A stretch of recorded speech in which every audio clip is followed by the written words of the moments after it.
On April 19th, 2012, Fire Emblem Awakening was released and #saved the franchise, partially on the strength of the player self-insert, Robin, who allowed people to see themselves as a part of the story, and bond with the characters, potentially even marrying them, and having children. No matter who you married, Robin would give birth to the kid Morgan, who shared many of the same qualities with them, and essentially became a second, slightly weaker version of Robin. Considering that Robin was one of the strongest characters in the game, this was incredibly good, and as a result of that, Morgan was also generally considered one of the better cast members.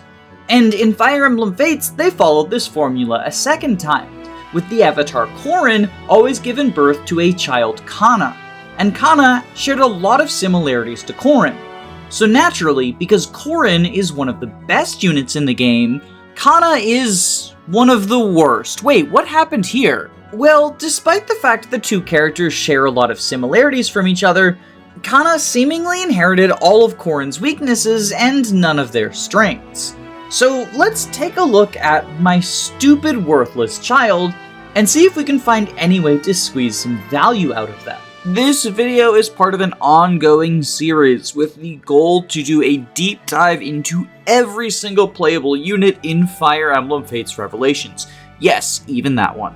Despite the fact that the game has a reputation for being terribly unbalanced, I truly believe that every member of the cast can contribute to your team. But units in Fates are highly customizable, and this goes doubly so for Revelations, where each cast member has new options that are not available on their native routes. And so my goal is to go over the multiple potential builds that every member of the roster has. That way, if you want to play through Rev on its highest difficulty, you can utilize whoever your favorite characters are. I'm not going to pretend that all of these units are equally viable. In fact, a secondary goal of the series is to come up with a Revelation tier list, but I really do believe that everyone is at least salvageable and can offer you something unique. While this series is going to be focused around the lunatic difficulty, much of what I say can also apply to the lower difficulties of hard and normal.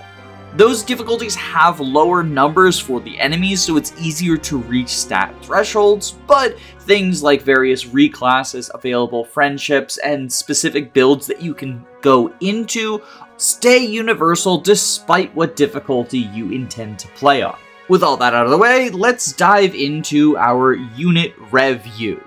God, that's either the worst or best series name I've come up with. There's no middle ground.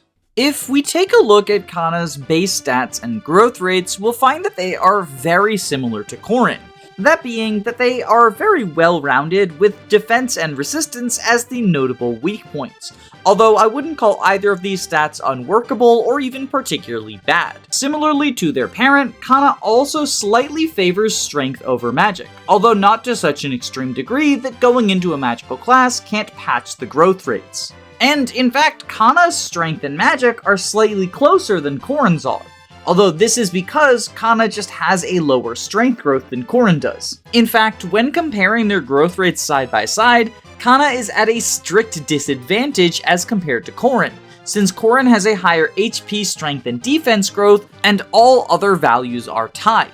Although it's not necessarily a strict downgrade, because if you compare a level 10 Kana to a level 10 Corrin, Kana is going to have a statistical advantage due to slightly higher magic, speed, luck, and resistance, with only strength being a detriment. But perhaps the way in which Kana and Corrin's stats are most similar is that, just like in the Corrin video, the numbers I threw up for Kana are not actually accurate. Kana will never actually have these base stats or growth rates. Although the reason for Kana's stats varying is different from Corrin's.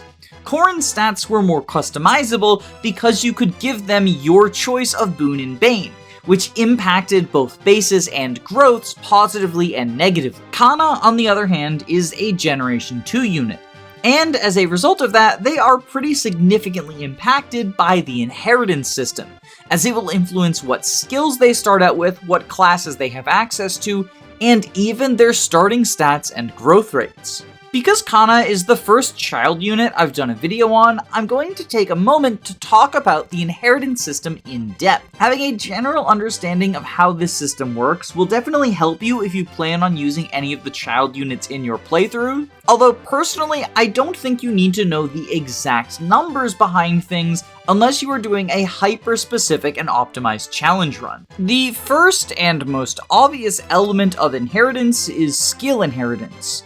All children will start at level 10 in their base class and as such have both the level 1 and level 10 skills. So in Kana's case, this means Nobility and Dragon Fang. However, they will also inherit 2 skills, one from each of their parents. Whatever the bottommost skill in their equipped skills are will be passed down to the kids. And this check occurs when the child unit is first created. For most children, this means that they will check your skills upon entering battle preparations, as many of the children begin on map as green or red units that you need to talk to. However, this is not the case for all of them.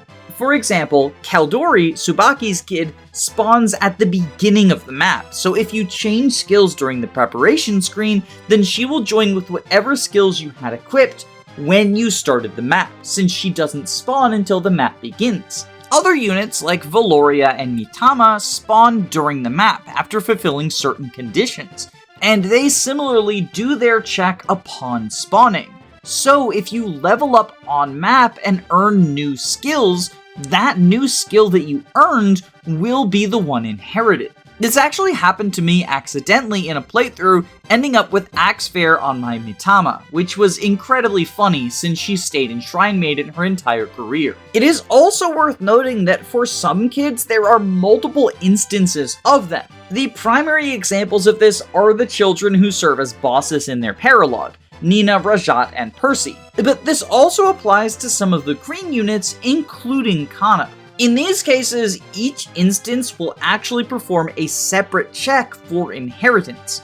So, if we look at Kana's paralogue, Kana is a green unit who you are unable to recruit on map. If Corrin's bottommost skill is Astra, then green Kana will have Astra equipped at the start of the map. However, if Corrin levels up enough to gain Sword Fair before the map ends, then once you finish Kana's paralogue, the instance of Kana you do recruit will do another check and inherit Sword Fair instead of Astra from their parent. The most interesting instance of this is Rajat, because she is a red unit on map and you can either recruit her by talking to her with her father, or kill her off and then have a second instance get recruited at the end of the map. And if you kill her off, then the second instance will do a different check and potentially get a different skill. But if you recruit her on map, then the second check will not occur. One final kind of interesting point is that in the instances where there are children with multiple checks, you can potentially abuse this mechanic to make a battle easier. Let's say you wanted to have a Percy inherit move +1 from his father Arthur. Since Red Percy will check Arthur's bottommost equipped skill at the beginning of battle preparations, you could enter the map with no skills equipped on Arthur, or something detrimental like Wary Fighter. This will cause the boss version of Percy to see Arthur's bottommost skill and equip that. Then, during battle preparations, you can re-equip movement +1 to Arthur. That way, when you kill off Percy and finish the map, the new version of Percy will check Arthur's bottommost skill and see move +1, allowing him to inherit it without you having to deal with a boss with extra movement. This is not a super necessary optimization, but I do think it's a pretty cool thing that you can do, and technically is beneficial. Just to be clear, this is not a strategy limited to Percy. The same principle applies to all of the enemy children. And perhaps the funniest way you can exploit it is in Nina's paralogue. If you pass Nina a rally, it will mess with her AI and cause her to want to rally her allies instead of retreating, even though she's programmed to flee on the map. If he goes the Bow Knight path, Niles has innate access to Rally's skill, so even if you're not planning on making Nina a rally bot, passing Rally's skill down to the red version of Nina is potentially beneficial, and you can re-equip a different skill onto Niles during the preparations menu if you want Blue Nina to inherit something different such as Pass. Unfortunately, at least from my testing, this same principle does not apply to the green unit Asuji, who is similarly trying to retreat in his paralog. Because he's a green unit, he will never rally for enemies, and even though you can use a rescue staff to bring him closer to your army, he will not rally for your forces and instead retreats through the back door. I'm fairly certain the reason for this is that blue units cannot rally for green ones and vice versa, but I'll be real, it's not like Asuji's map is particularly difficult anyway. You have a very lenient timer for killing Funky Kong. Skills are not the only trait that is inherited from both parents, however, as the child units each start with 3 classes, and these are determined, at least in part, by class inheritance. They have their base class, which is fixed. Percy will always be a Wyvern, Mitama will always be a Shrine Maiden, and Kana will always be a Noble. But the other 2 classes are passed down by their parents. Their father will always be the first person to pass down a class, even in the case of male Kana and Shigure, both of whom come specifically from a mother. And once their father has passed down a class, then the mother will do her turn passing a class as well. Usually the class passed down is the primary class. However, if for some reason they are unable to pass their primary class, usually due to class overlap, then they will move down a list of available classes until they reach one that they are able to pass. The way this order goes is first they attempt to pass their primary class. If that is unable to be passed down, then they will attempt to pass their Heartseal class. If that is unable to pass down, they will look at what is referred to as the parallel class table. Parallel classes are basically just each class has an equivalent parallel. Usually these are the Norian and Hoshiden counterparts to each other. So for example, Sky Knight and Wyvern Rider are the parallel classes because they are the Hoshiden Flyer and the Norian Flyer. Most classes follow this pattern, although there are a couple of exceptions, such as Villager having Apothecary as its parallel class, despite both of them being Hoshiden.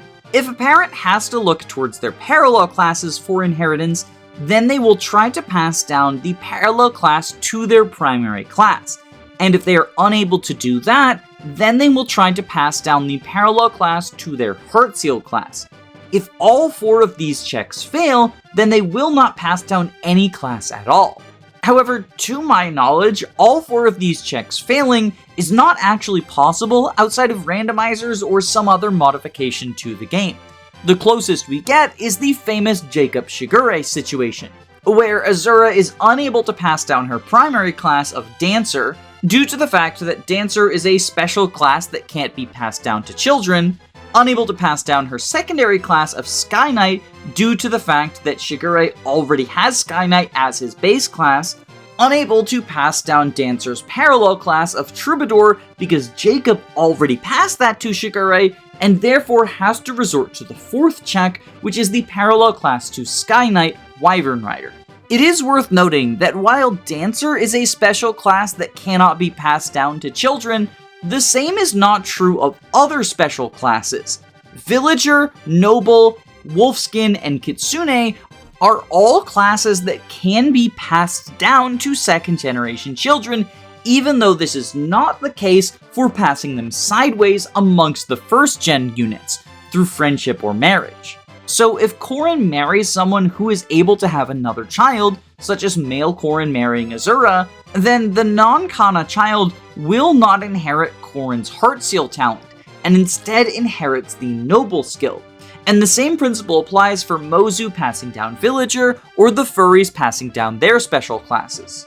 So far, all of this has been fairly simple, and I think that fully understanding both skill and class inheritance is an incredibly helpful thing if you're trying to build a Generation 2 unit to be a main part of your squad. However, where things get a lot more complicated is that your exact pairing can have an impact on a child unit's stats, growth rates, and caps. I will fully admit that the math on this kind of confuses me, and it's very possible I get some stuff wrong. I'm getting my calculations from FireEmblemWiki.org, which, as far as I am aware, is accurate in the way that it's documented. But if you know Fates inside and out and recognize that I'm either spewing incorrect information or misunderstanding the calculations, please let me know in the comments. I will pin it. And if you don't know anything about Fates' calculations, check the comments to see if I pinned anything, because it's very possible that I'm saying something wrong.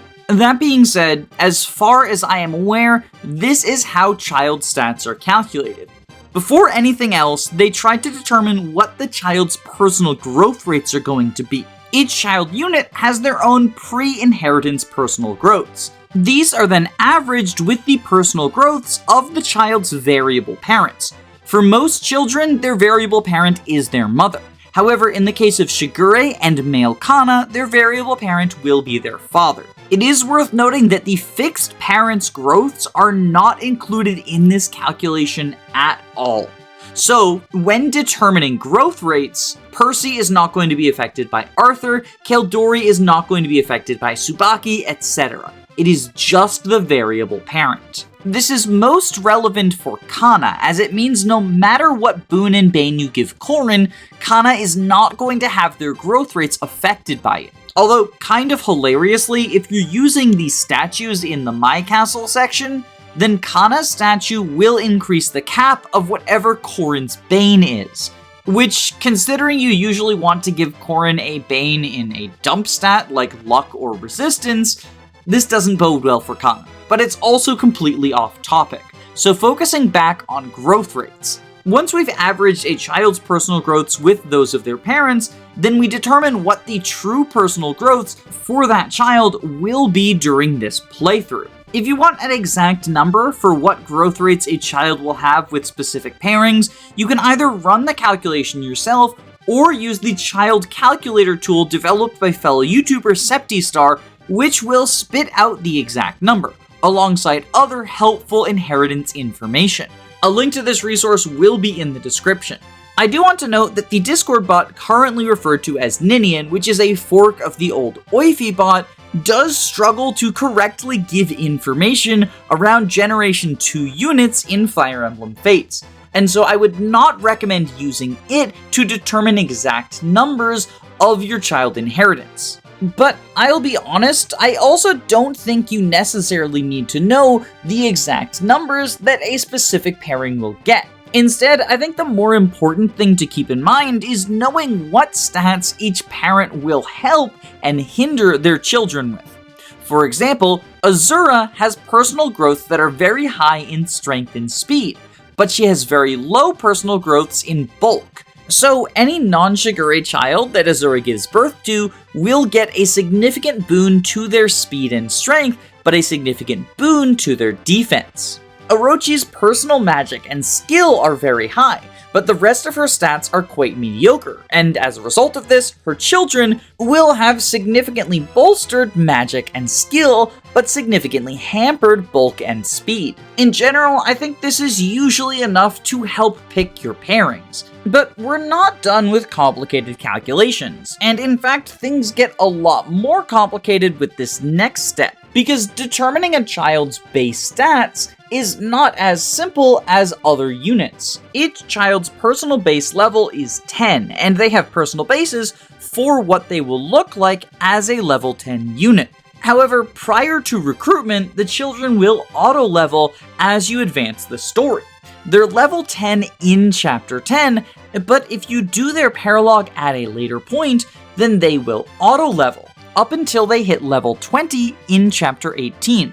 From 19 onwards, they will start with an Offspring Seal in their inventory, and Offspring Seals also allow them to promote an auto-level, but for our purposes, we can ignore the Offspring Seal, at least for now. Because what's important is that the child characters auto-level using their growth rates in their starting class, which are determined by adding the class growth rates to the previously calculated absolute personal growth rates. However, once this auto-leveling takes place, their base stats are not necessarily finalized, because they can also inherit some base stats from both of their parents. Not just the variable parent, but also the fixed parent. Okay, so how this works is it takes the child's base stats after their auto-leveling, but before any offspring seal auto-leveling, and compares it to both their mother and father's personal stats, so not factoring in any class bases.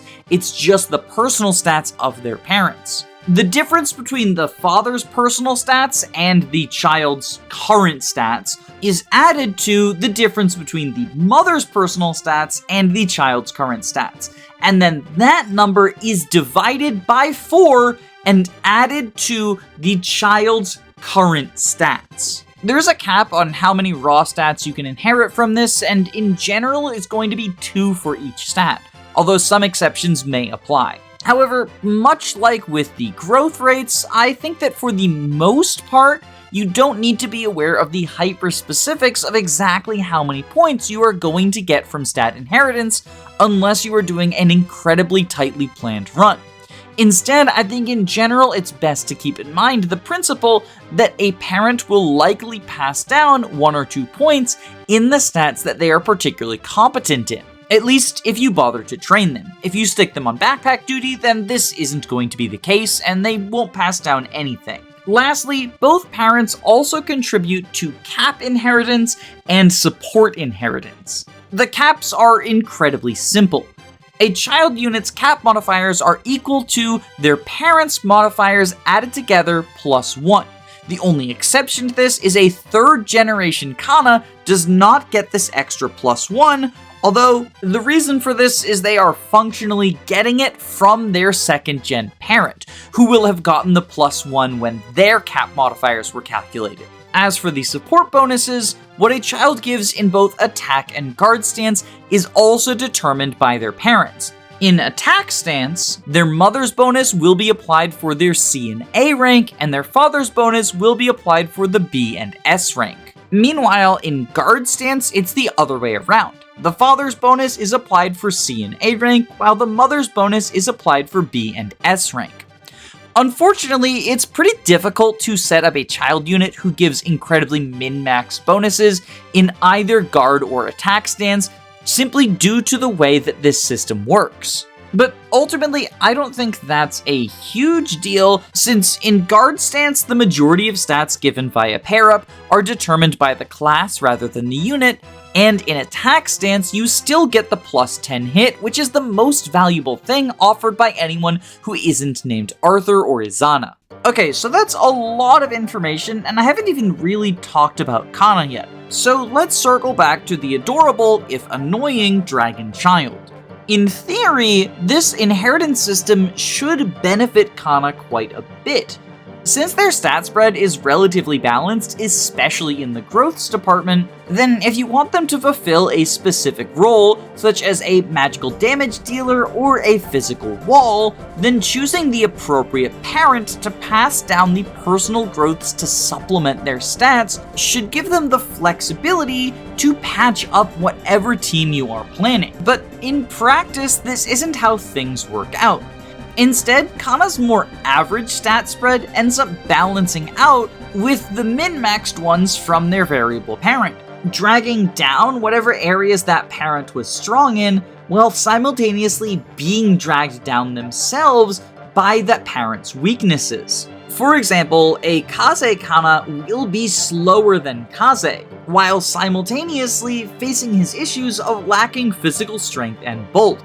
A Nyx Kana will have less magical power than the age-cursed sorceress, while simultaneously having similar hit issues. Even if you marry one of the Gen 2 units in order to make the legendary Gen 3 Kana, they're going to feel like a pale imitation of whatever super child you had Corrin marry. Because as it turns out, being a jack of all trades but a master of none doesn't really play nice with the inheritance system of Fire Emblem Fates. But even if it did, Kana's balanced stats are actually pretty bad when compared to other characters in the cast known for having good growths across the board. The first 3 such cases that come to mind for me are Shiro, Saizo, and Oboro. But if we compare these 4 characters' personal growths, Kana is actually lagging behind all of the others in every area other than speed.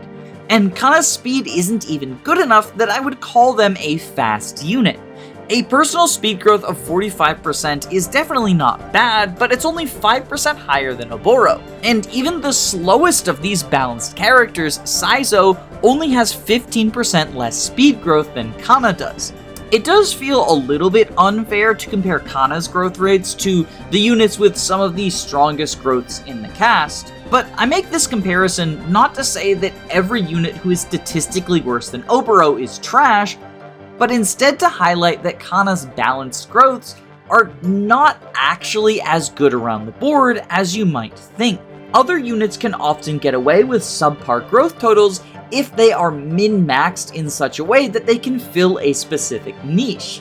But stat-wise, Kana really doesn't have a niche, so they're always going to feel like the Mr. Pibb to their primary parents, Coca-Cola. Although, if stats were Kana's only issue, then I don't think they would actually be particularly bad. If you have Corrin marry someone who is particularly strong, or at the very least whose presence you value on your team, then getting a second slightly worse copy of that unit is still something that can be counted as a positive. The common phrase used to describe this situation is just use both, and it's usually used to dismiss the comparison between two similar units where one outclasses the other. For example, the idea that Tana is bad because Vanessa is better, or not to use Franz because Seth is stronger. In general, I think the idea of just use both is sometimes overapplied because there are often roles on a team that you don't need more than one of. And this is especially true for units who fill the role of a specialist, such as a dedicated mage killer or a dedicated staff user. But even if you marry into a unit who you want multiple of on your team, Kana will often struggle to fill the role of even a discount version of their father or mother. And that's because their stat deficiency is actually more extreme than it would appear from just comparing personal stats. And this is thanks to their starting class of Nor Prince or Princess. Much like Corrin and Kana, this is a class that spreads its growths out fairly evenly, giving 10% to almost every stat, although it does give 15 to strength. Most other valuable classes give 15 to 20% in multiple stats, in exchange for giving only 5 to 0 in some others. But if you're trying to min-max a unit's stats, then this is usually going to be more desirable than spreading things out evenly. So, for much the same reason as Kana's personal growths being unhelpful, the growths from the Prince or Princess class don't help much when trying to turn Kana into a combat unit. But these stat gains aren't even necessarily the worst part about auto-leveling in Nor Princess, because in addition to gaining stats over time, the child units gain weapon rank based on their starting class. And this means that over the course of the auto levels, Kana will gain rank in Sword and Stone. The Stone rank is practically useless. It's only used in the Noble class line or in Wolfskin or Kitsune. If you marry Keaton, Caden, Valoria, or Selkie, then Kana can at least retain their Stone rank, jumping between whichever furry class they have access to and the dragon class. But if you married someone else, or just don't want Kana in one of the beast classes, then this rank is going to do nothing for you. The sword rank is at least somewhat more desirable, as there are plenty of useful classes with sword access. Still, it's not the best weapon to auto level. There are no flying classes in the game that use swords. And even if you're okay with staying grounded, most characters would much prefer using bows, knives, and tomes over any of the martial weapons.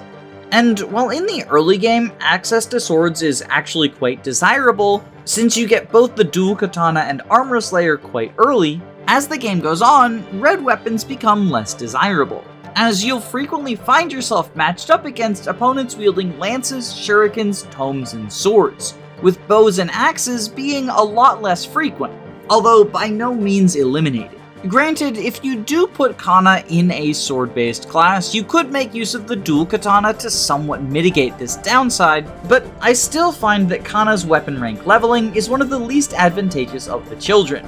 At the very least, it's not as bad as Mitama, Dwyer, and Forrest's though. Still, with all of these factors combined, Kana, I think, wants to leave Nor Noble as quickly as possible. And because of this, contrary to many other child units, an early recruitment will benefit Kana, potentially more than delaying it until you can set up proper skill inheritance or even get an offspring seal. Luckily for Kana, this is actually very feasible to do, as Kana has the highest availability of any child unit.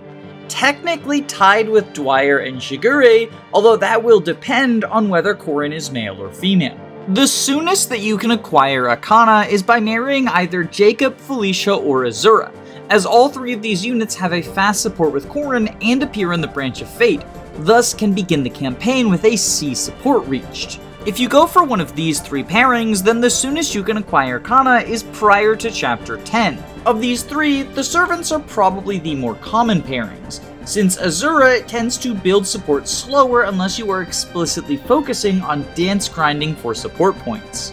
Unfortunately, neither Jacob nor Felicia have particularly good personal growths, and so the area where Kana struggles the most, their growth rates, are going to be impacted negatively. In theory, your early servant could pass down a promoted skill and potentially even a promoted level 15 skill in an attempt to make up for the stat deficit.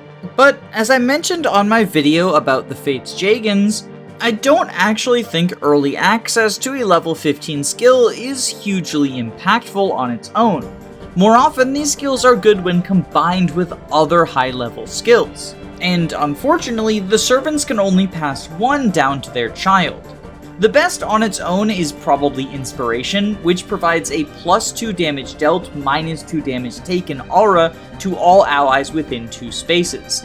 However, this does not really address Kana's ability to perform as a combat unit, and instead slots them into the utility role, and Kana doesn't really have any other utility options. You could theoretically have them early promote in order to become a Hoshido Noble and gain E-rank stabs, allowing them to be a combination of a healer and an inspiration bot, but at that point I would question why you're not simply having Jacob or Felicia fulfill that role, since you've already spent the heart seal on them to gain inspiration. If your early servant is Felicia, then she's pretty magically inclined, and so Strategist isn't even a bad class for her to stick in. And even if you went with early Jacob instead of early Felicia, either he or his son can do decent jobs as inspiration staff bots in a pinch. And an inspiration bot is not really a role that you value multiple of, since inspiration cannot stack with itself.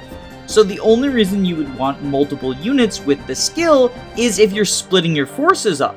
This is something that does happen throughout the mid-game of Rev. Chapter 14 is a big example, but Chapter 15 and Chapter 18, and honestly even Chapter 17, are maps that I find it very advantageous to divide your forces on. But even in these instances, both early servants have the ability to marry ninjas, thus granting them access to replicate and allowing them to be in multiple places at once. And even if you're not going for ninja marriage, Kana is hardly the only child capable of grabbing inspiration from the early servants. Jacob will always give birth to Dwyer, and Felicia is capable of impregnating any number of men with a child. If you're going to pass inspiration down to a kid, I think you should probably aim for one of the ones who already brings some additional utility beyond just being an inspo bot. Yes, technically Kana can be one of the soonest inspiration bots in Gen 2, but the same is true of Shigure and Dwyer, and both of those units also offer their own utility beyond it, with Shigure having a very easy route to rally bot, and Dwyer coming with base stabs that he auto-levels. Because of all of this, I don't really think the servants are particularly good parents for Kana. But if you still want to grab them as early as Chapter 10, then you do have another option, Azura. Azura actually passes quite good growths to Kana, significantly bolstering both their strength and speed, allowing them to feel like the sort of specialists that can be successful in Fate's Revelation. Their skill, strength, and speed are all around 60%, very respectable, especially when you consider that this is still pulling from the Norn Noble line. If you reclass out of it, then in most situations, Kana's going to have even better growths. She'll always inherit Sky Knight from Azura, which is an okay class, But if you really want to try and make the high offense Kana work, then you probably want to commit Corrin's Heart Seal talent to something for Kana to benefit from. You could go with one of the generically good Heart Seal classes like Wyvern, Outlaw, or Ninja, but for my money, the best thing to do with an Azura Kana is to send her into Archer. This will further supplement the skill and speed growths without hurting the strength. And bow access addresses the bulk problem that Azura brings with her. As in an ideal situation, an Archer Kana is not going to be getting countered. The overlap of Sky Knight and Archer in Kinshi Knight also means that Kana can grab Darting Blow and Camaraderie for free. And Darting Blow is quite useful, adding 5 attack speed on player phase. And if you do all of this, Kana will be a very competent archer. But the question comes at what cost? Because Kana has to not only reclass out of Nor Noble using one of the limited early Heart Seals, you're also committing your Corrin talent to helping out Kana, since Archer isn't particularly desirable to have on your Dancer. And while Corrin themselves, like all units, appreciates access to the class, both genders of Corrin can quite quickly get Archer through friendship. Female Corrin gets it through Mozu, and male Corrin has a fast friendship with Takumi. But it's not just Corrin's talent that is a big resource invested into this Kana build, because Corrin Marriage is a one-of-a-kind, incredibly valuable resource, capable of giving a new class to a unit who wouldn't otherwise be able to access it. And Azura is quite possibly the worst unit in the game to reclass, since doing so results in losing your Dancer. So it kind of feels like throwing away your Corrin Marriage, or at the very least, spending your Corrin Marriage on Kana. But Corrin isn't even the only valuable parent committed to this Kana build, because I would say Azura Marriage is stealthily also one of the more valuable ones. Because even though she's not a combat unit, Azura's growths are incredibly min-maxed, and she gives her potential children a large amount of strength, speed, and skill, quite valuable for any offensive powerhouse. Bow and dagger units are especially appreciative of this, since they can usually attack foes uncountered, and as a result, they are less bothered by the bulk hit that they take from Azura Mother. Don't get me wrong, spending a lot of resources on a single unit is definitely something you can do, and high investment builds are sometimes worth the amount that you put into them. But in the case of Kana, we've just spent several very valuable resources to make a worse version of Mozu. Kana's strength, skill, and speed, the 3 most important stats for an archer, are all going to be worse. And you can't even say that you saved a Heart Seal, because Kana needs one to escape the Noble line anyway. The only advantage the Dragon Child has over Mozu is the ability to start at level 10 or 12 or whatever depending on when you recruit them. But at an equivalent level, Mozu will blow Kana out of the water. And besides, wasn't the whole point of grabbing Kana early to escape the auto-leveling in Hoshido Noble? After all, Kana is also going to be starting from E-rank bows. I guess technically, since Kana has a non-zero magic growth, the Shining Bow is going to be better on her, but you don't get a free Shining Bow until Chapter 22, so if you're buying an expensive weapon just for the Dragon Child, then that is, once again, even more favoritism and investment for this, to be frank, incredibly mediocre archer build. Like, heck, if you'd rather use an Azura Archer than Mozu, don't settle for Kana, instead use Kiragi. He's going to start in the Archer class, so he auto-levels bows, doesn't require a Heart Seal, and with Azura Mother just has better overall offensive stats than Kana does. And this is going to be a recurring theme with all of the potential options that Kana has. Because while Kana does have a lot of freedom and flexibility with what you want to sculpt them into, they're almost always going to appear as a subpar version of someone else. For male Kana, this is especially bad since they will often be competing with their own sibling. But even female Kana often feels like you spent a Heart Seal and a marriage just to get a worse version of her mother. Or at least that's the case when you try bringing Kana out of the Noble line. But maybe that's looking at them wrong. Because even though the Noble line is weaker than most other classes, It is also something relatively unique to Kana, since both Corrin and any potential siblings Kana has will likely have access to stronger options than going into the noble class set, thus sort of leaving it up to Kana to take advantage of the unique tools only dragons can use. As a level 10 Nor prince or princess, Kana will already start with Nobility and Dragon Fang learned and equipped. Nobility provides a 1.2 times experience multiplier, which is never a bad thing, but is often not as strong as it appears. The experience formula in Fates is pretty harsh to units who are overleveled, and as a result of that, Nobility is more of a catch-up mechanic than a pull-ahead mechanic. Corrin is able to pull ahead of the curve with Nobility's help, thanks in part to being practically forced to solo chapters 7 and 8, but Kana doesn't really get that benefit. And in fact, child units are very rarely underleveled, as they scale based on their recruitment time. The biggest boon that I can see Nobility having for Kana is you can potentially early recruit Kana and then bench them on maps that have deployment cuts, such as Chapter 15 and Chapter 19. Missing out on multiple maps worth of experience won't hurt too much when they can catch up more quickly than the other bench warmers in your army. But if the biggest appeal of a skill is you can use the unit less, well, it kind of feels like damning Kana with faint praise. And unfortunately, Dragon Fang is even worse than Nobility. Dragon Fang is a proc skill, with a random activation rate of 3/4 of your skill stack. When it goes off, you do a very fancy animation and add extra damage to your attack equal to half of your raw attack power.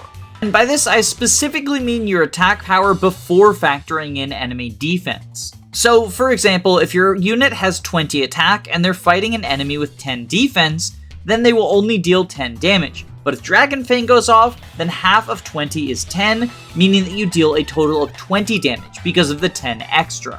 With such a low activation rate, Dragon Fang is not the sort of thing you can rely on when making any sort of calculation. And as a result of that, it tends to be pretty bad. And in fact, situationally, it can even be a negative. If you're planning a strategy around guard gauge activation, or just trying to set up kills for another unit, not knowing whether or not you should factor in the extra damage from Dragon Fang can make these calculations unreliable.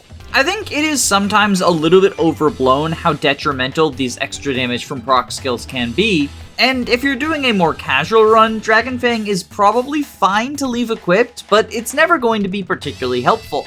And the fact that many playstyles, including my own, would prefer an empty skill slot to Dragon Fang, I think speaks volumes about just how undesirable this skill is. But if Kana promotes down the Nor Noble class line, then at level 5, they will get something pretty interesting.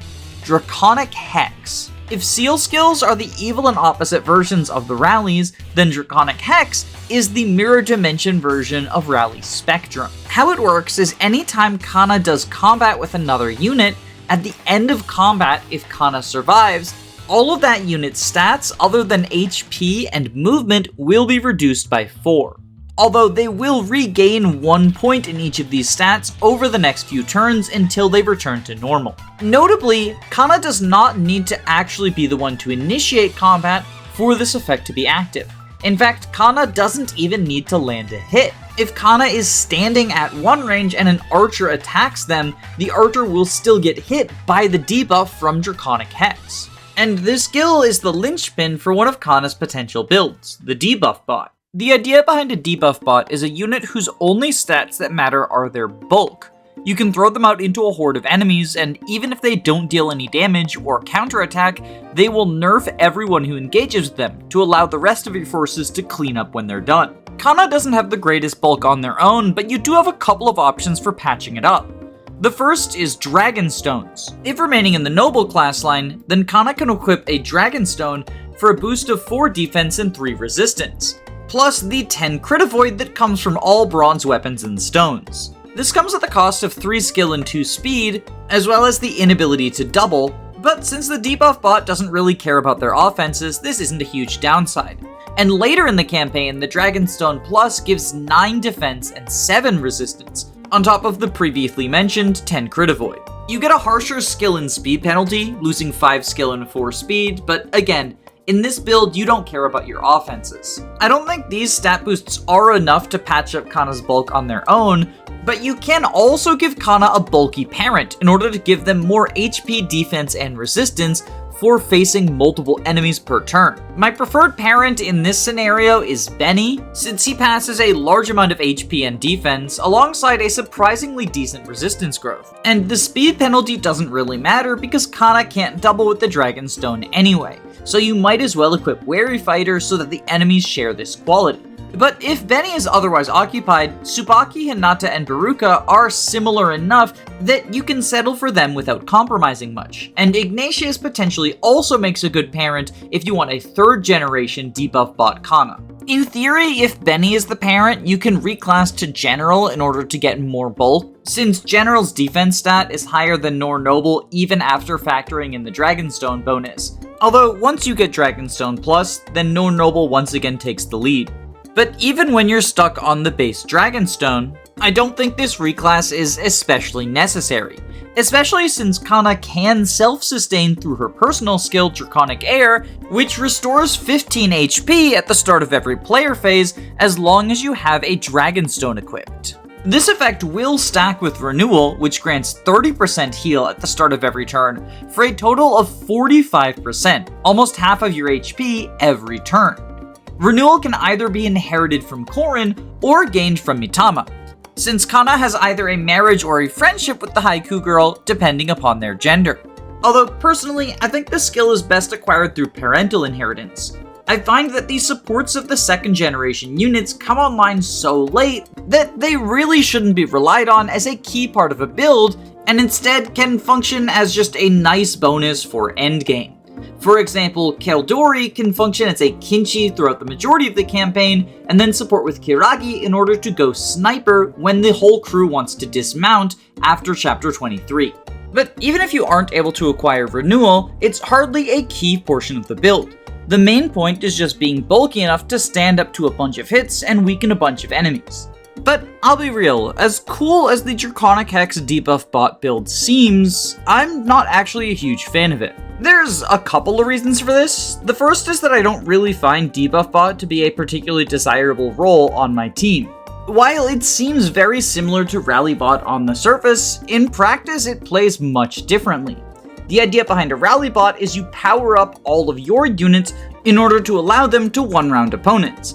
But the Debuffbot weakening enemies inherently means you need to spend at least 2 rounds of combat against each enemy to defeat them. 1 round that places the debuffs and 1 that takes advantage of them.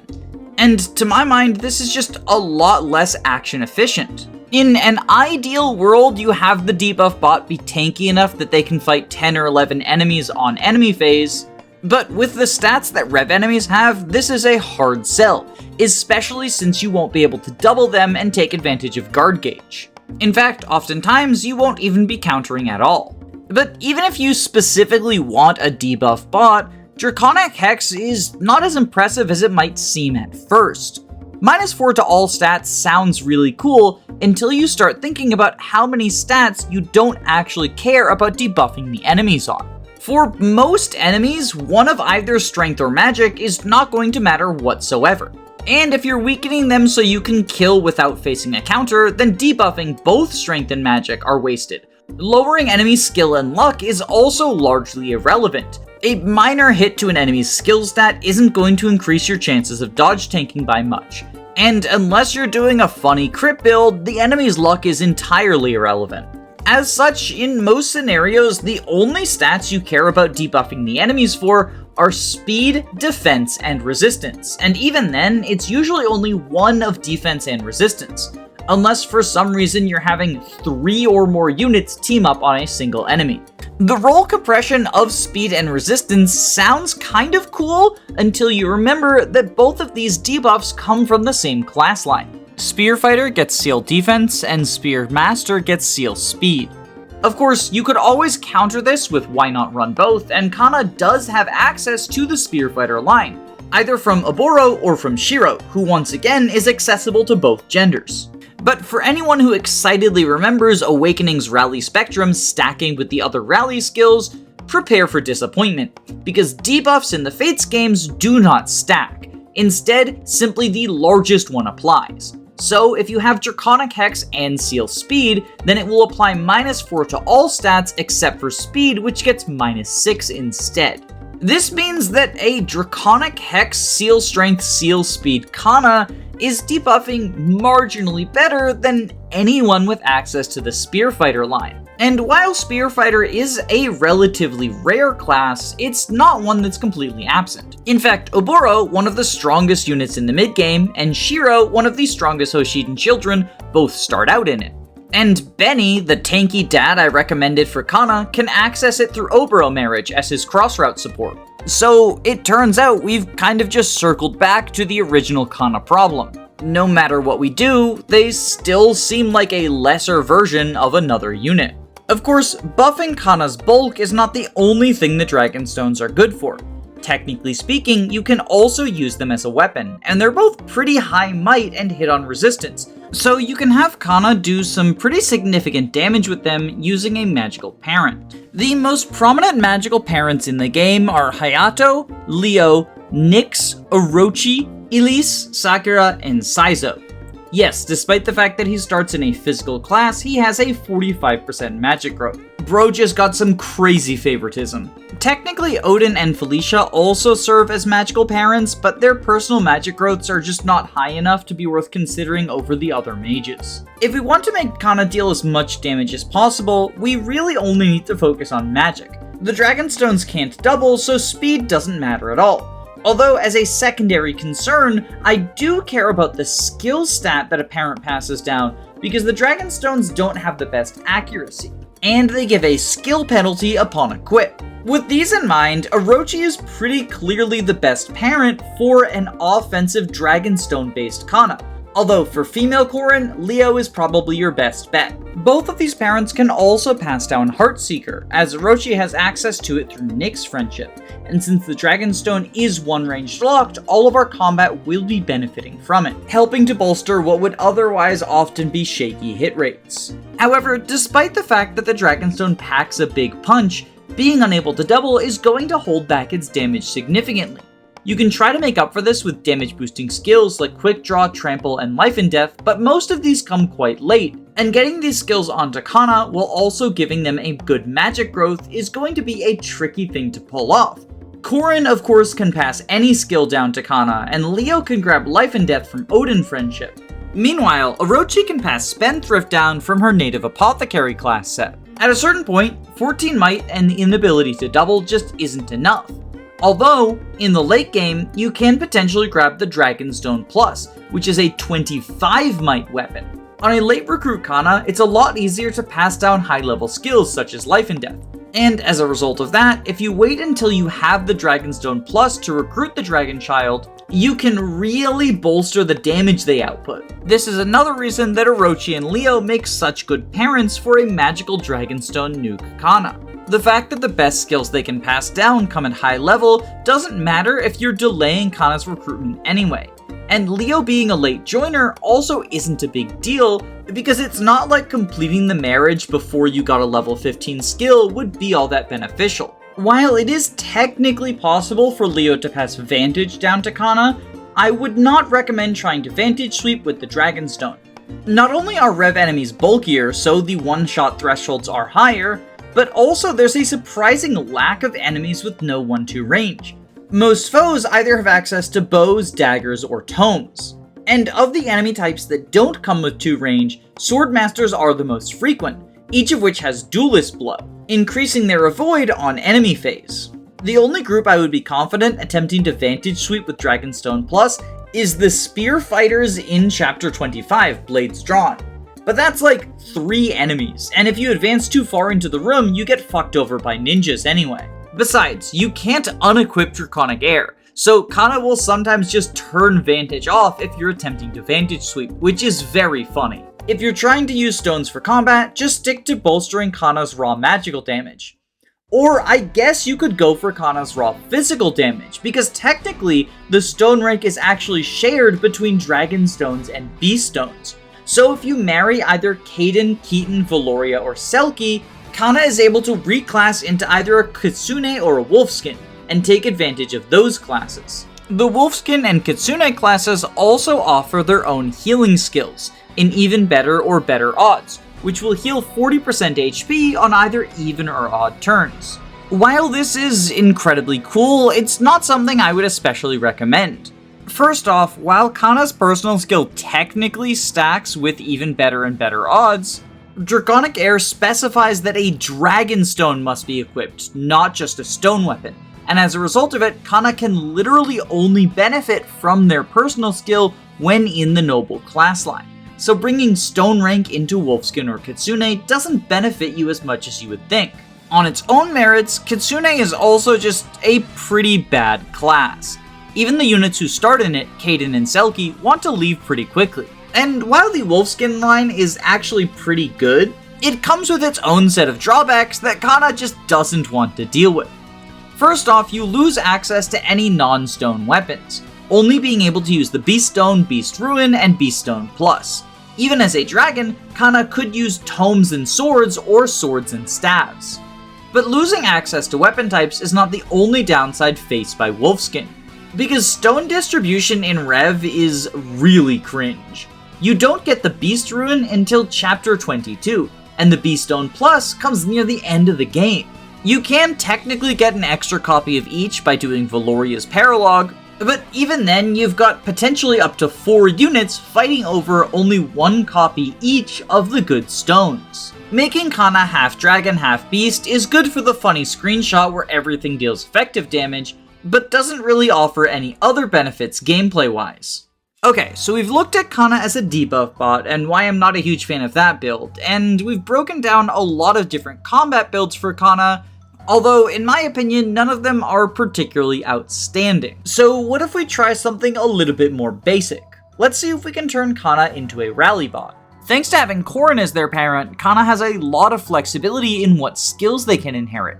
By having both parents pass down a rally, as well as having both parents pass down a class that has access to additional rallies, it's possible to mold your Kana into being almost as good as a generic Master of Arms that joins at the end of Conquest Chapter 23. In my Corrin video, I talked about how Corrin's various friendship routings allow them to very quickly gain access to the various rallies, and how Rallybot Corrin is, in my opinion, one of the better builds for them in Rev, and should be a consideration during team construction. The main downside is you are turning one of the game's better combat units into a support unit. But if instead you have Corrin gather rallies to pass them down to their child, then you can potentially get the best of both worlds. You get a Rallybot from Generation 2, and Corrin can remain as a frontline fighter. Female Corrin has fast friendship access to speed, magic, luck, and defense, while male Corrin is much more limited, only getting speed from friendship and getting it slower than female Corrin. As a result of this, I think if you're trying to make Kana into a rally bot, it should be assumed that we're aiming for male Kana, inheriting skills from his mother. In my opinion, the best 2 rallies to combine are strength and speed, as they provide physical offense, which is what the majority of your units are going to want. However, speed and magic can also be useful if you have a lot of mages on your squad. And as a bonus, magic will come with the same class as luck, which is one of the better 3rd rallies to add. Although personally, I like strength, skill, speed as the ideal combination of 3, since they are all offensively oriented. Once we move outside of 3, it just sort of becomes a numbers game, where you don't necessarily find rallies that work well together, but instead you have rallies just for the sake of having more. Ideally, a Rallybot Kana will inherit 2 rallies, one from each of his parents, as well as get a rally from whatever his father's class is, and a rally from Corrin's class. Getting 2 rallies from Corrin is fairly easy. She can pass down one of the ones she grabs from Friendship, and you can select whatever Corrin's Heartseal class is, which will be passed down to Kana. Personally, I think either Fighter, Mercenary, or Outlaw would be ideal in this scenario, since skill and strength tend to be harder for Corrin to acquire, as she doesn't have any fast friendships, and the earliest mercenary is Selena in Chapter 13, and the earliest fighters are Arthur and Charlotte in Chapter 14. As far as marriages are concerned, Jacob gives resistance and Tsubaki gives speed, but neither of them have the option of picking up another rally from their friendships. This means that each of these husbands can only pass 1 rally down to Kana. But that's still not a terrible position to be in, as you can pick the 3 rallies you value the most and pass them down to make Kana whatever rally bot you want.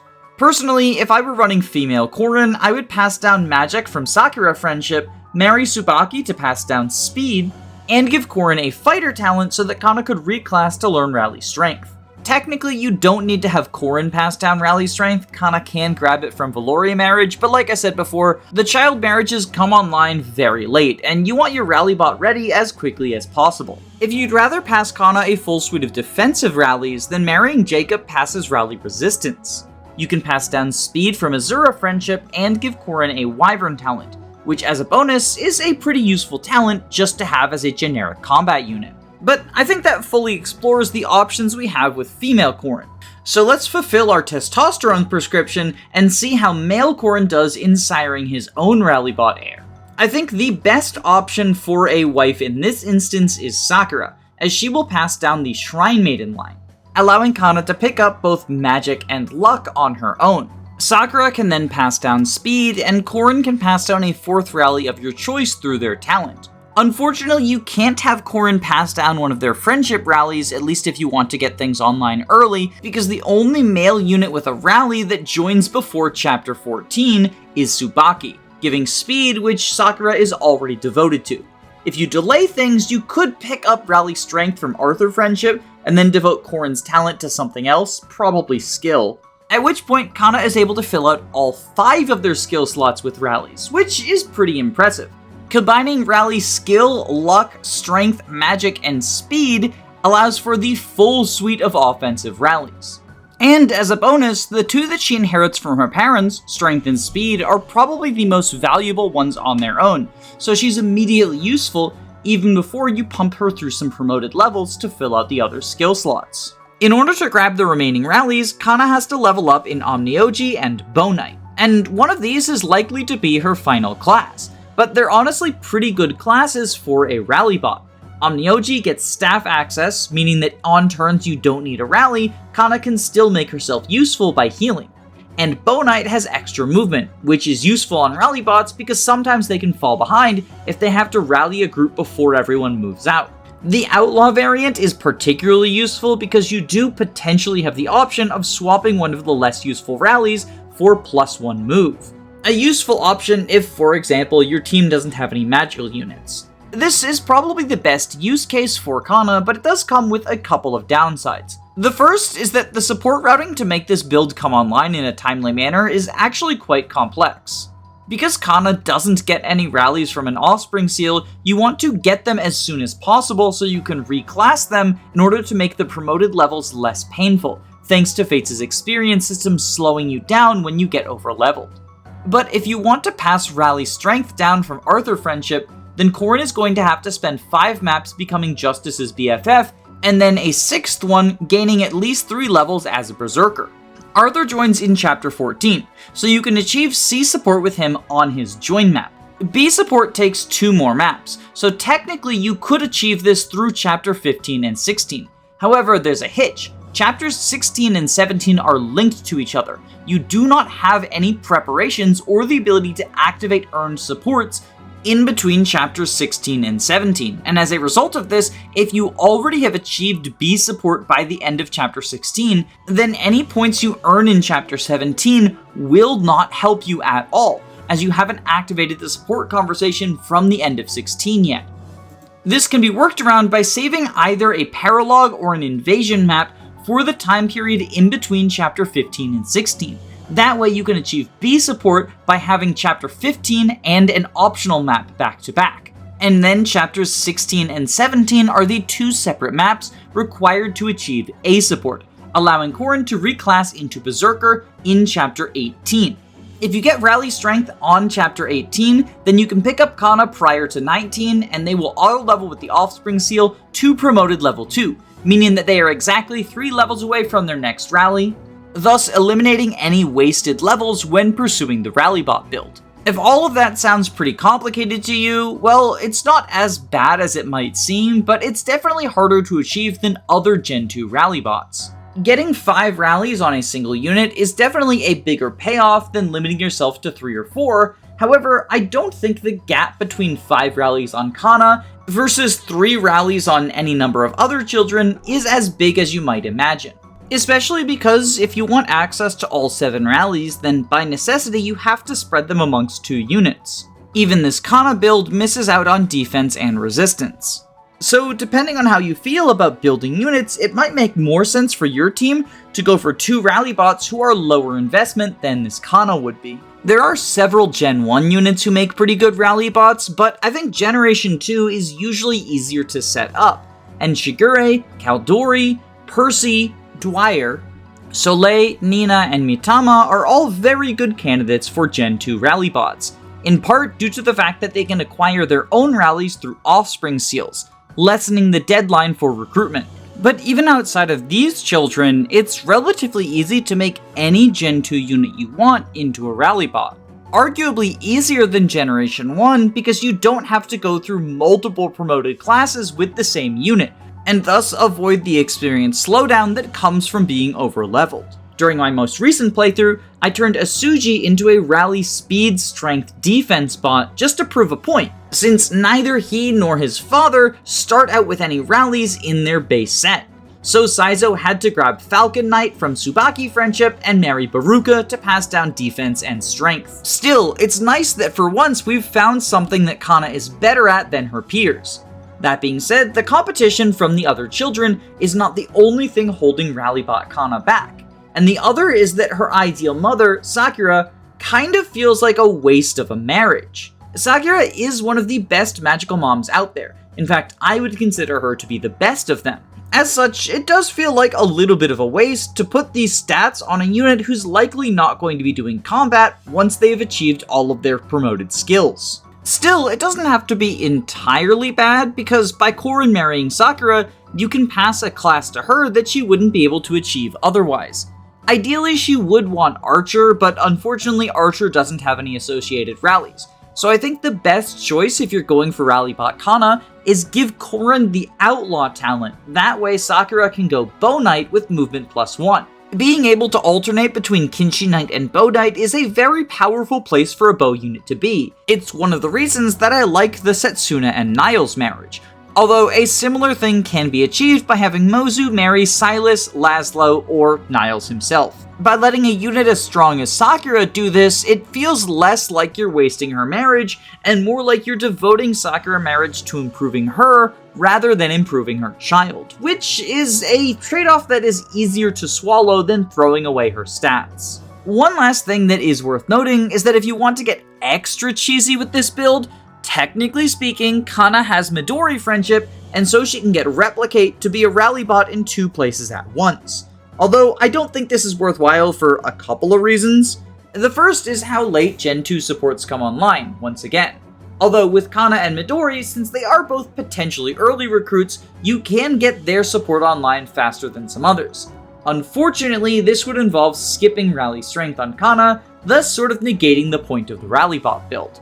But the main reason that I would recommend against going for Replicate Kana is you have to give up one of your 5 rallies, and in exchange you can just be in 2 places at once. The rallies don't stack with themselves, so there's no benefit in terms of the stats you boost, it's just a matter of how many units you can reach, and honestly, I usually don't find myself having trouble rallying everyone I want to. There are certainly a few maps where it's beneficial to split your army up, such as 18, 21, 22, and 23. But even in these scenarios, I find that I only really want to send the rally bot with one of my groups of units.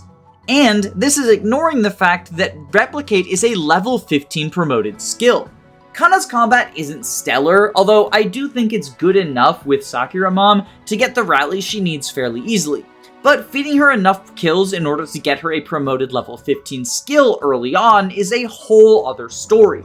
As such, think of Replicate less as a suggestion for what you should do in-game, but a possible funny build for online PvP instead. But speaking of possible funny builds, while Rallybot is almost certainly the strongest thing Kana can do for you, the Noble line allows for some real silliness if you would rather be goofy than optimal. Because there are 3 skills acquired from the Noble line I haven't talked about yet.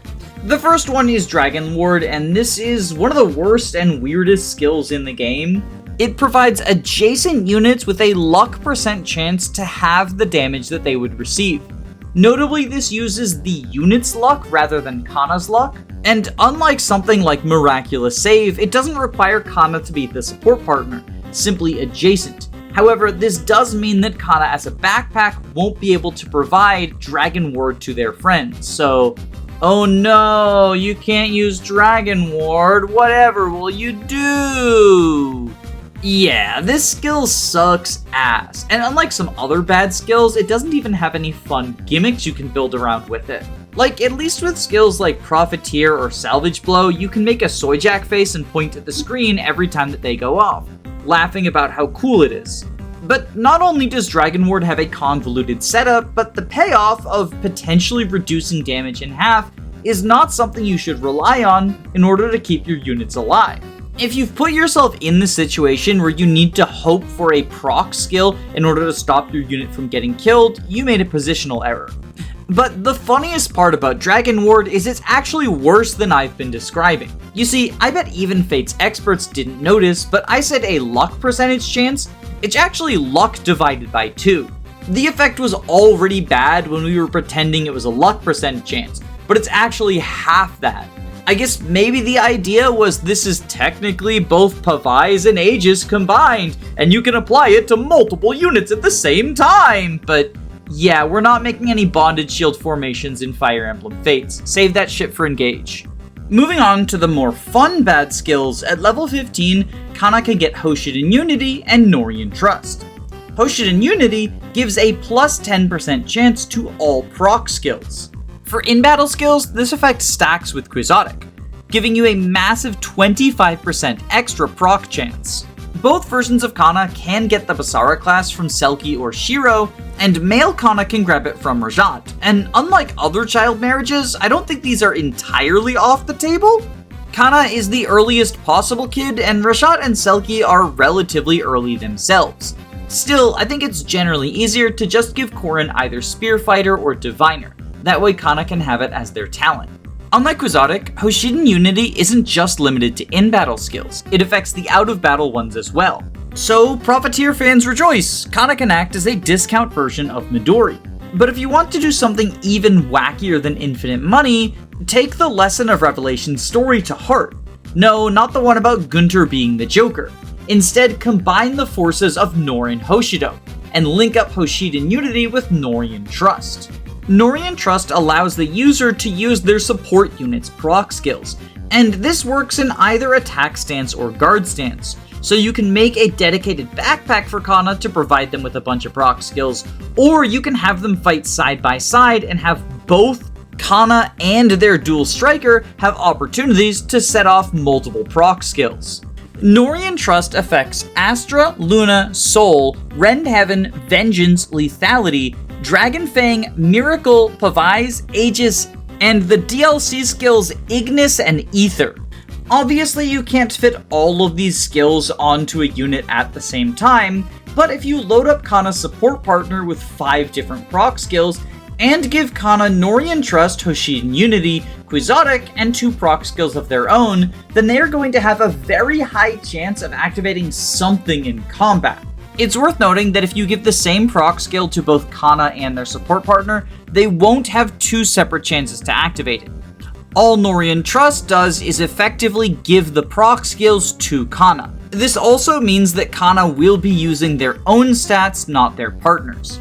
There's a bunch of different funny combinations you can come up with for this, so I'm not going to list every possibility, but I did come up with 2 separate builds, one for female Kana and one for male Kana. Female Kana has Felicia Mom, and I decided to give Corrin the Diviner talent, although Spear Fighter can technically do. I think Diviner is slightly more helpful for Felicia though. In addition to Norian Trust, Hoshiden Unity, and Quixotic, I let Kana keep the Dragon Fang skill as well as inheriting any proc skill from Corrin's many friendships. Although potentially the funniest one is Lethality from either Saizo or Kaze friendship.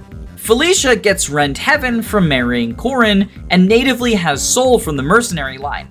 Then she can pursue any of her friendships to get either Astra from Hana, Vengeance from Flora, or Aegis and Luna from Perry. Personally, I think Astra is the best, not only because it's the best proc skill of these 4, but also because Felicia can pursue that friendship sooner. For male Kana, I had Corrin marry Kaze, who can pass Astra and lethality from his native class set, Luna and Aegis from friendship with either Silas or Xander, and Rend Heaven from Corrin marriage. This time, the proc skill passed down from Corrin friendship I would recommend as Soul, which can be most quickly acquired from Selena. As a bonus, this version also has a secret 6th proc skill on Kaze in Miraculous Save. If you're planning on running a build like this that depends on multiple proc skills going off, then you should be aware of how the proc skill priority works. You see, in Fates, when landing an attack, you can only proc one skill at a time. That's why you'll never get both Astra and Luna in the same swing of your weapon. There's a little bit of misinformation about how this works, but basically what happens is that each skill is rolled individually. Then the game looks at all of the successes and determines whichever one is first in the priority order and activates that skill instead of the others. This does technically mean that each individual skill has a slightly lower chance the more skills you add. However, your overall chance of proccing any skill is going to be significantly higher the more skills you have. So if you have Lethality, Luna, and Astra all equipped, and a 30% chance of Astra, technically speaking, it is slightly lower because anytime you roll that 30% chance of Astra, if it happens to be on the same attack that a lethality is successful, your Astra will not go off. However, I see some people describe this as if there's only one check made and it simply goes with whichever lowest one is successful, and that is not how it works. Your total chances of any proc skills going off is going to be equal to the combined chances of each individual proc skill going off. So the only time that it hurts you is if you want a very specific proc skill. For example, if you run both Dragon Fang and Soul, but you only want Soul to go off, then Dragon Fang will lower the number of Soul activations. But if you run both Luna and Lethality and you're fine with either of them going off, then overall you have a higher chance of one of them going off. In general, the priority order is going to favor skills with a lower activation chance. Although since there are some skills with equal chances, there is a tiebreaker as well. The offensive skill priority order is Lethality, then Aether, then Astra, then Dragon Fang, then Soul, then Luna, then Ignis, then Vengeance, and finally, lowest in the priority is Rend Heaven. Any skill I didn't list doesn't have a place in the proc skill priority order, even the chance ones like Salvage Blow, Profiteer, or Pavise. This system only affects proc skills that take place during your attack and affect the properties of the weapon, whether it be the damage it deals or the HP you heal. Just to be clear, none of these are recommended as meta builds, but they are very fun if you're goofing around, especially if you love the critical cut in quotes, as these will give you one in almost every round of combat, thanks to the large number of skill activations. And if you want to up that number, technically both versions of Kana can get the fighter class from Valoria, so Berserker crit bonus, anyone? But speaking of marrying Valoria, one of the strengths that Kana brings to the table is being able to pass Corrin's Heart Seal talent to almost any Generation 2 character. Corrin can do this themselves, of course, but because Corrin and Kana are opposite gender, it means that no matter what else you're doing with your playthrough, one of them will be able to marry whichever kid you wish to bless with a new class. Which is nice because there are plenty of reasons to make Corrin's gender one way or the other, such as whichever early servant you get, or what friendships you would like to take advantage of. And if there's a specific kid you want to pass a talent onto, Corrin is unable to pass it as a parent, since they would only pass the noble line instead. And same-gender characters can give Corrin their class through friendship, but they can't take Corrin's class. It is a one-way system. So Kana is there for all of the people who share their gender with Corrin. Like I mentioned earlier in the video a few times, the child unit supports generally come quite late. Since there's no fast support among the kids, all friendships take 5 maps and all marriages take 7. Considering that the kids themselves need to join your army via marriages, which means that they have to wait 6 or 7 maps after their parents join, in many situations they're already only going to be joining you near the tail end of the campaign. So if your plan for a child involves routing them through multiple classes, it's better to pass those classes to the kid via their parents than via any friendship or marriage. However, that's not to say that gaining a class via friendship or marriage is completely off the table for the Gen 2 units.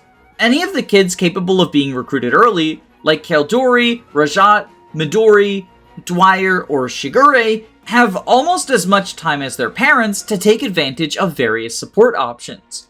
But even for the late recruit kids, it can be advantageous to gain a new class set for the last few maps. If what you're after is simply a high-level skill that buffs your combat, such as a fair, then only being able to access it in Chapter 24 is not going to put you behind the other units who are gathering their fair skills. Alternatively, it's possible that a class is just a better option for the last few maps, especially for units who start their life in flying classes, since flight stops having any usefulness once you leave the floating islands. In these instances, the talent that Kana provides can allow for a smoother transition and allow a unit to be slightly better during the last few maps. There's too many examples to name them all, but I'll just rattle off a few that come to mind. Shigure, Kaldori, and Mitama appreciate getting Archer if they didn't already have access to it from their parent. Similarly, Rajat can get Dark Mage from Nyx, but if you married Hayato to anyone else, Kana can pass it to her instead. Dwyer likes ninja access to maintain shurikens, and Kagero is a pretty popular spouse, so Kana acting as a backup route is good for him. Forrest and Ophelia like being able to grab Tome Fair from Omnioji, even though it's not a class either of them wants to stay in, and Soleil appreciates either Sniper or Swordmaster to pick up a fair for whatever weapon she's favoring. Like I said, this is by no means a comprehensive list, and I don't think you should plan your builds around accessing a new class via Kana, but it is still a legitimately useful tool that they offer, especially if you plan on making use of some of the lower caliber child units. And one advantage that Kana actually has over their parent is that unlike Corrin, Kana is able to pass the talent onto multiple units, as Kana can engage in the friendship system in the same way that everyone else does. Male Kana only has 3 options, whereas female Kana has 4, so I guess Misandry strikes this time. But either way, the friendships are not only faster, but allow Kana to pass on a powerful class to multiple units, so long as you're willing to pick a talent that all of these children appreciate. The last thing I want to touch upon before we get to the tier list is parallel class shenanigans, because Kana is technically the unit you can do the most of them with. Since the father will always give their inheritance before the mother, if you are playing as female Corrin, you can set your Heartseal talent to be the class of whomever you plan to marry, and both Kana and your husband will inherit the parallel class to what you set rather than its base class. This is, in most scenarios, useless. After all, if you wanted to pass on a specific class, you could just make that Corrin's talent, rather than doing some complex parallel class shenanigans, but it does come up occasionally.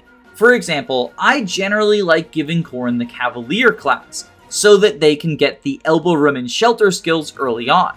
But marrying Silas, Xander, Perry, or Sophie will grant them access to the Ninja class, rather than a second copy of Cavalier, since you can't inherit your own base class, and Nor Noble is an uninheritable class that does not have a parallel. Potentially more relevant, if you are playing as male Corrin, since you will pass your class first, you can force your spouse to pass their Heartseal class rather than their original class. So, for example, if you wanted to ensure that Kana had access to Apothecary, you could give yourself Spearfighter and then marry Obero, who is unable to pass Spearfighter and will instead pass Apothecary down to Kana. Much like with the parallel classes, in many scenarios, the question is, well, why not just make Corrin's talent the class that I want to give to Kana? But if you want Corrin to have a specific talent to get skills early, this at least provides some options for a different class for Kana. It's not the biggest tech in the world, but it is something you can potentially plan to work into your runs, especially if you're one of the people who thinks the parallel class system is just really cool. But I feel like at this point I've yapped for long enough. Let's get to the tier list. Kana is technically the most customizable unit aside from Corrin in the cast. Despite this, no matter what you do with them, they always feel like a poor man's version of something else you get for free. because you don't just get to pick what Kana's stats are in character creation. You have to commit Corrin's marriage as well as their Heartseal talent to bolstering up Kana. The Azura Archer versus Mozu comparison that I made at the start is the most apt, but the same applies to almost any build that you make for Kana.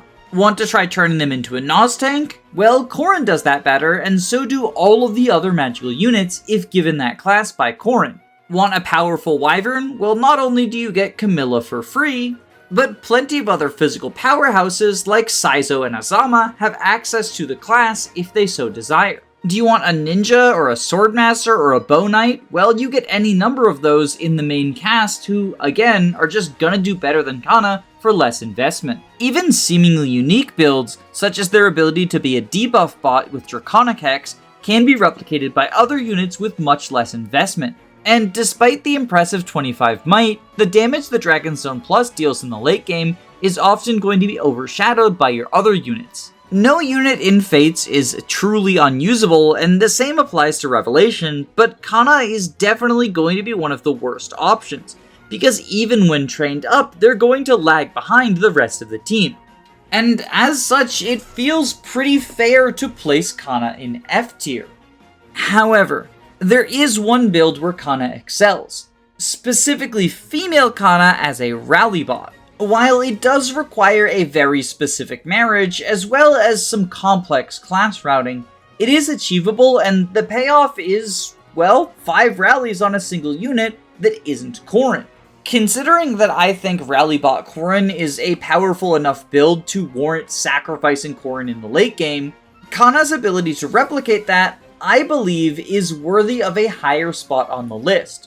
So, while male Kana is down there languishing in F tier, I have female Kana in C tier, specifically for this Rallybot build. I do not think that there is a major difference between them other than the fact that female Kana is the only one that you get for marrying Sakura. This is still a low C tier, and I can see potentially pushing them down to D tier, but I do think it is worth the investment. It's just that the investment is, a lot. Before we go, there is one more change I want to make to the tier list, however, and that is I am moving Late Jacob up from F tier to D tier. I think I was a little bit too harsh on Late Jacob, because while he is absolutely understaffed and outclassed at join, he does still have the ability to grab promoted skills, specifically Inspiration. Looking over the cast of Rev, there are some true stinkers we haven't gotten to, and I think even a late joining Jacob can prove himself to be more worthwhile than some of the most memed on units in Fire Emblem history. There's still not really much reason to add him to your team, especially if you're still using early Felicia, but the same is true of a lot of the C and D tier units, so that's nothing special as a black mark against Jacob. The lower tier Rev cast you use not because they're optimal, but because you want to use them. I'm curious to hear everyone else's thoughts about Kana, and child units on a whole, since this video kind of went over a lot of the child mechanics. I don't plan on re-emphasizing them every time I talk about a kid, but I will probably give a brief overview when they become relevant. But you know who's always relevant? My patrons! So, thank you to Eris, Len, Gameboo, Karosa, Fyron, Smazruby, Cycrom, Robin D, Alenby, Ethan P3, Girlboss, Lizard Bongwater, Christopher Bueno, Mayor McLean, Calamity Callie, Thaythom, Andu, Reflect, A Clever Username of Lies, Guiji555, YLO1, George Grenville the 7th PM, Jamie Collins, Mean Jojo, Thick Molder, Arvis, Tailored Muffin, Floahay, Faulty Videos, Lyra, Toaster But Really, Kyle Madison, Derek Williams, Just Riley, Anna Cabana, Belle Wenska, Dysike, Ginger, Root Beer Pants, Queen Elizam, Aerith Emblem, Adele, Gabe the Green, Control Dages, Roman Kormancic, Nick Knack Hammersmack, SUP, Caius Cole, Some Trades, High Six Slop, and my Jagans, Autumn Kelsey and Lilzabeth. Your support is what makes the channel possible, and I appreciate it more than words can express. If you're interested in joining the patrons and getting your name up on screen, as well as a bunch of other benefits, including early videos and the ability to vote on what units I do next for the unit review, there is a link to my Patreon below, but please only donate if you can comfortably afford to do so. I don't want anyone going broke over Fire Emblem. If you can't or don't want to donate to the Patreon but still want to support me, liking, commenting, sharing the video, all that fun stuff really helps the channel out. But regardless of what you choose to do, I hope you have a wonderful day. Stay safe, gamers.